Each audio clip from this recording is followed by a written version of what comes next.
Welcome to Boat Training Online. I'm Sean Pollard, and we're going to revisit wind. I've got a couple drills that I want to share with you, and I know that if you put the time in and you practice these drills, it's going to change your boat maneuvering life. One thing for sure is that wind is going to affect your boat handling, without a doubt. It's just going to affect it. So the sooner you master it, if you will, make friends with it, whatever you want to use, the sooner you get that down, the better life is going to be when maneuvering your boat. It's just, you're going to have to do it. So I think that these two drills are going to, like I said, I think it's really going to help you. Before we get into the drills though, I want to kind of share with you what I do every time I come into a harbor where I'm going to tie up. I look for three things. The first is flags. I try and find flags, and I'm going past the Falmouth Yacht Club. They have a couple flags out there.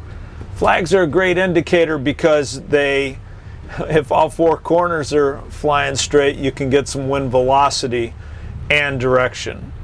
So look for flags, and you're going to find flags everywhere. Next is, and I'm going to go with 99% of the time, if there's a mooring field and you can look and see where all the boats are pointed, that's a great indicator on wind direction.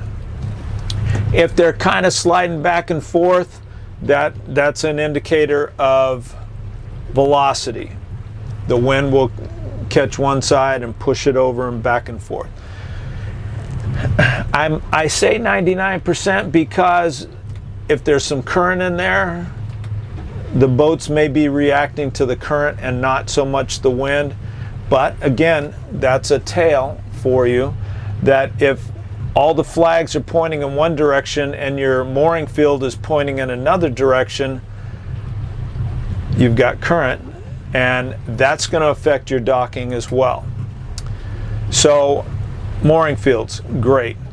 And then lastly, I always look for sailboats. At the top of every sailboat, some people call them a weather vane, other people call them a wind direction indicator, and that will give you absolute, on the spot, what the wind's doing in that area.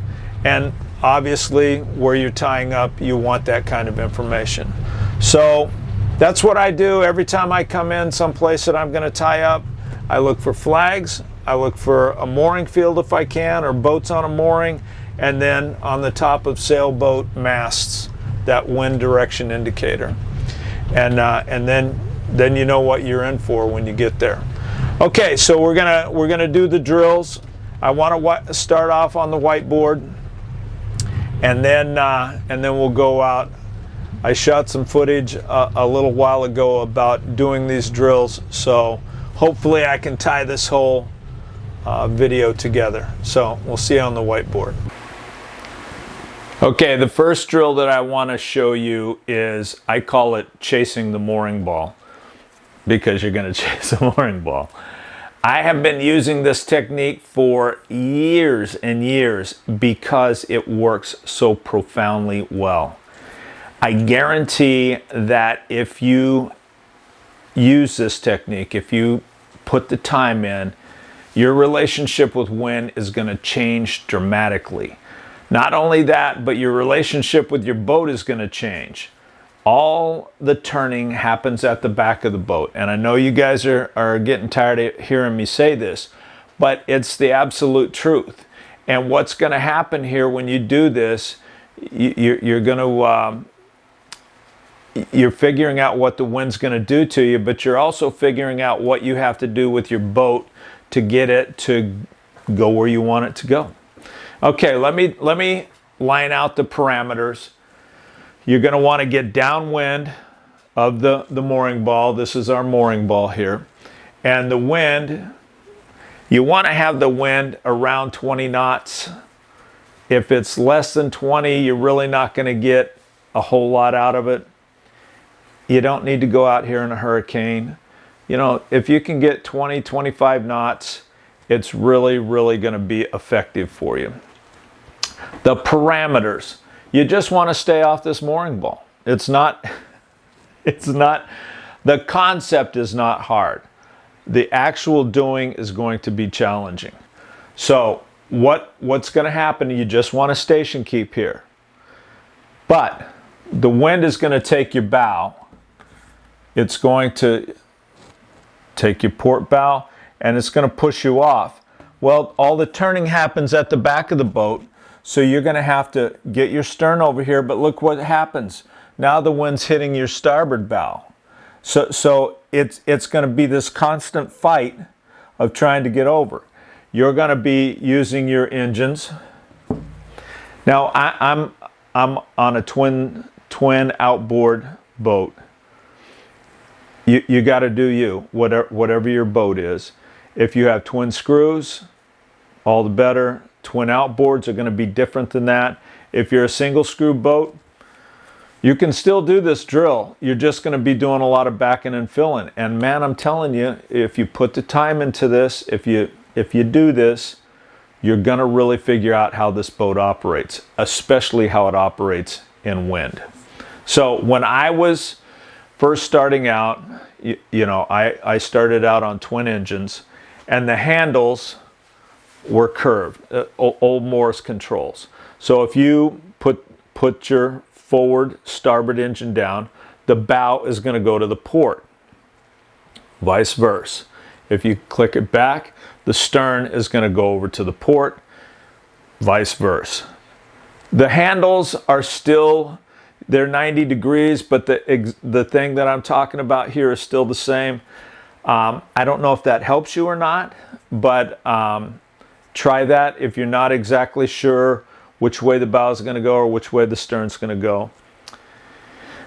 I talked to a lady the other day, and she said the guy that taught her how to drive was how your body moves. If you push the forward, you push your starboard forward, or your port forward, that's the direction the boat's going to go. I hadn't really heard of that, but hey, if it works, whatever works, you're going to you're not going to have any choice. You're going to figure this out. Okay, so again, you may have to tap it, your starboard ahead, your port ahead.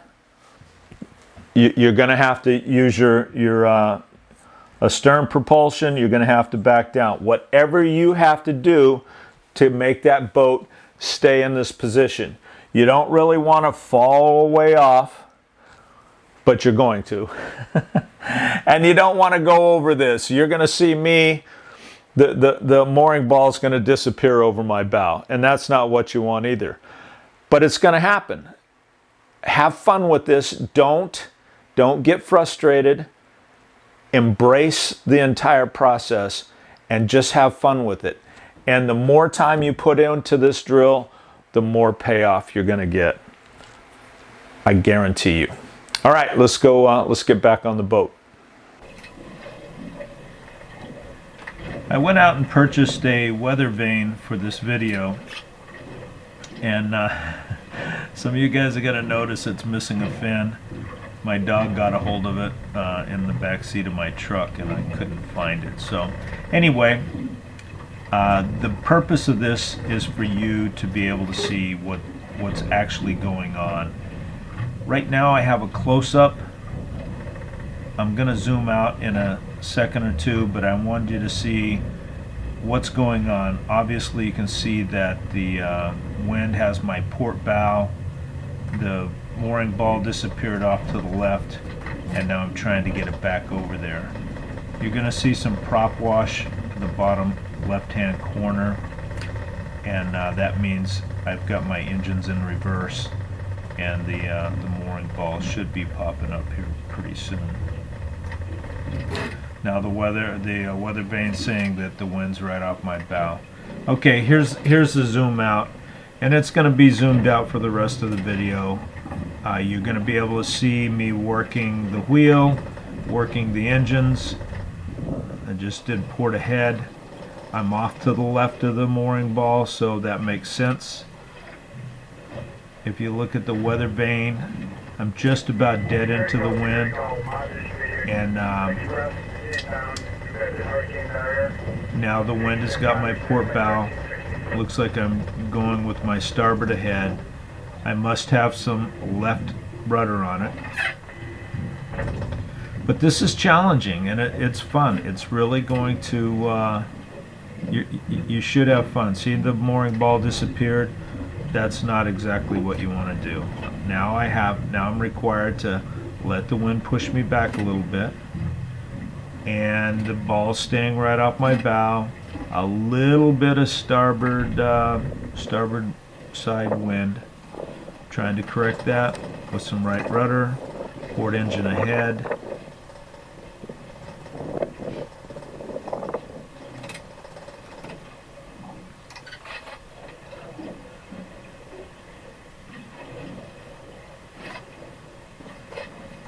Okay, so now just about off the bow, and you know, this is ideally where you want to be, but look, the wind got my port bow, and now I've got to work it back over there. You can see the wind indicator is saying that I still have some wind coming off my port bow. I'm kind of leaning into it. I think I have my engines in reverse, or at least my port engine in reverse, and trying to work that back over there. Now I just put my starboard ahead. I must have some port rudder. And look, I've fallen back quite a bit, and this is, again, not exactly what you want to do, but it's going to happen to you just by virtue of the fact that you're figuring out what you have to do to get the boat back to where you want it. This is a fantastic drill, and you can kind of see what's going on. Okay, still off to the left of it. Looks like the wind is on my starboard side. I am being nosy about the camera. No, just kind of station keeping right here. Ideally, I should be over to the right about 10 feet, but I'm trying to, I don't want to go give it too much engine and go past or make that ball disappear under my bow again. So I'm just kind of letting the wind do its thing. It's going to start grabbing my port bow in a minute, and I'm going to try and outsmart it. Little left rudder, starboard ahead, but it looks like it's got my port bow, and see, now I've gone past. Now I've got to work to get back over there.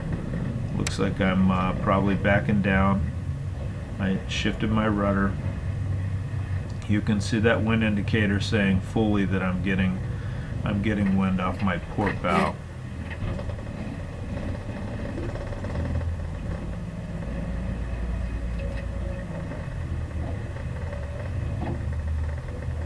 All right, so again, I'm back where I was before.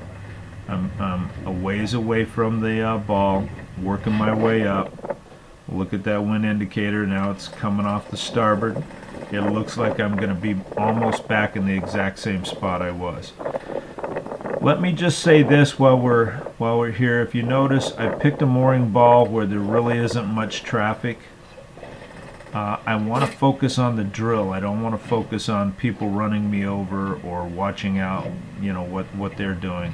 So if you can do the same thing, try and grab one someplace where there's not a lot of traffic, and you can really get into this entire drill.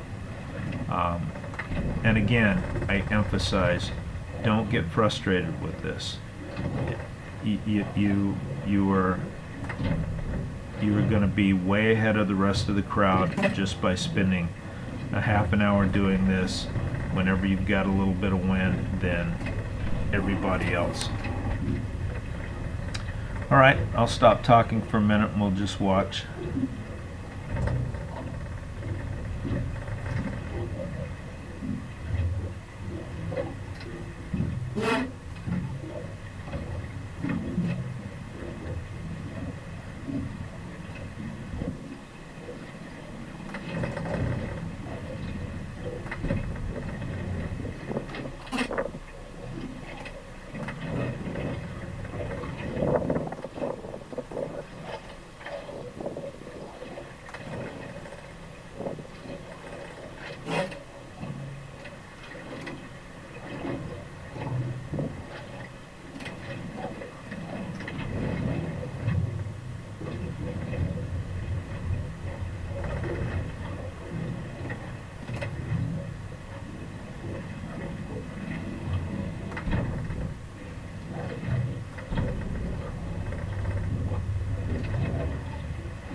Okay, I think you're getting the picture here. It's just a lot of maneuvering. You're going to really work yourself on the maneuvering side, and I hope you enjoy this. All right, we're going to go back to the whiteboard and we're going to talk about drill number 2.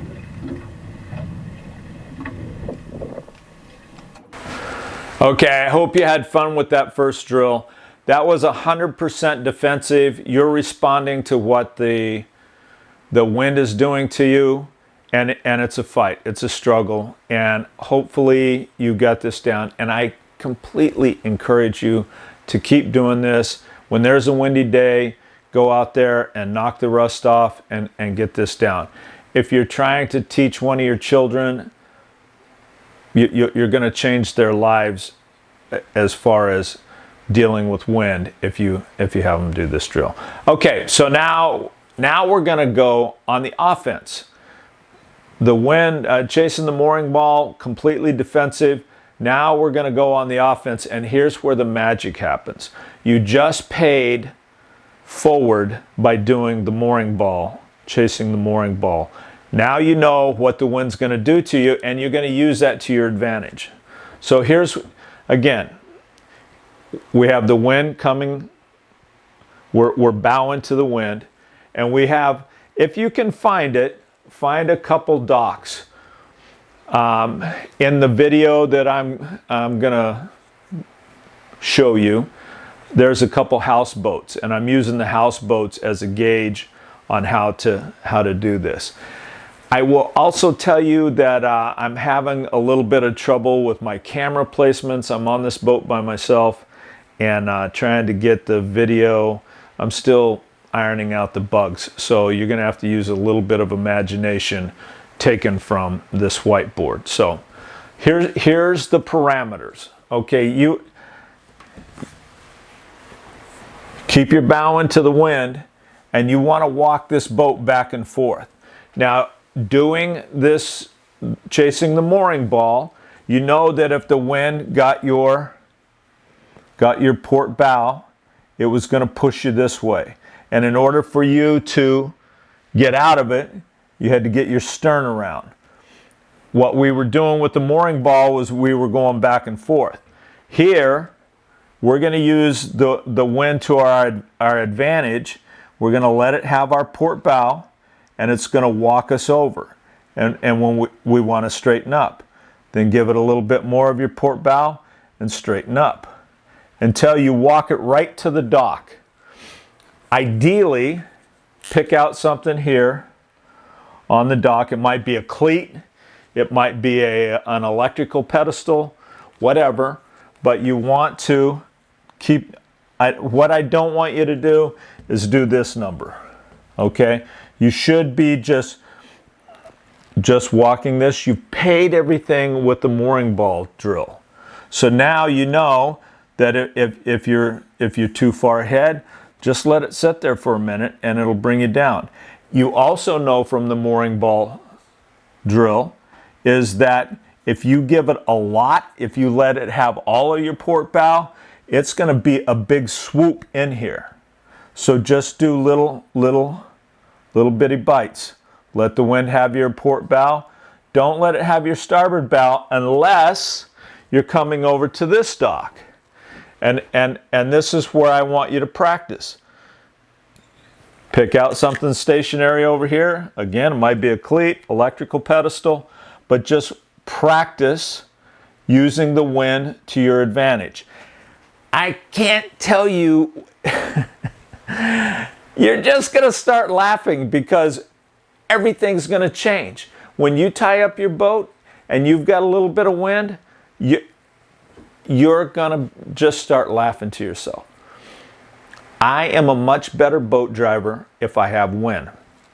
If I don't have any wind, half the time I go flying over the handlebars because now it's all engine. Your life is going to change. Use these. Practice, practice, lay it right up on the dock. Come back over here and do this. You're going to love this. All right, let's get back on the boat. This is a houseboat that I'm trying to walk to the right. And my camera's across the way, so you're not getting a great picture here. I'm going to work on that. But what I'm doing is I'm just taking little bitty bites. Now you can see that I'm letting the wind push me back probably too much. And that's where I say pick out a, in this case, maybe that fender or the window or whatever it is on the dock, and just walk yourself in. Walk yourself. Give it a look. Let the wind have a little bit of your port bow, and it's going to push you over. And you just keep doing that. Now I'm not letting myself go too far back or too far forward. This is a private houseboat, so I'm not going to lay up on it.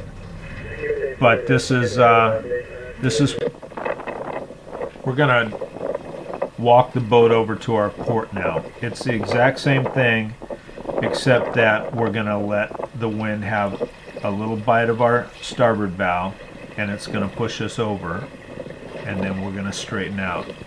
Again, I apologize for the camera. The same issue here as with the other one, and I'll make these videos better as we go. But what you're trying to do is just give a little bite, let the wind have a little bite of your starboard bow, and then straighten it up. And I'm just walking the boat over. Again, this is a private houseboat. I'm not going to tie up. But I'm hoping that you can see that I'm walking this boat over with little bites. If you need to make a big bite, you can, but that's how it goes. Okay, so this is wind revisited. I still want to do a off the dock wind. I'm picking my days. You know, usually I try and do it when I'm on the boat.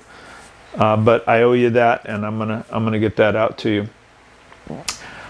I'm really curious how you find these drills. I think, in my opinion, I have trained a lot of people, and I think you're really going to change your game if you do these drills. If you don't put anything into it, you shouldn't expect anything out of it. But for you guys to get out there and really get after this, I think it's going to take you to the next level. Let me know. Okay, if you lasted this long, hero status. I'll catch you on the next video.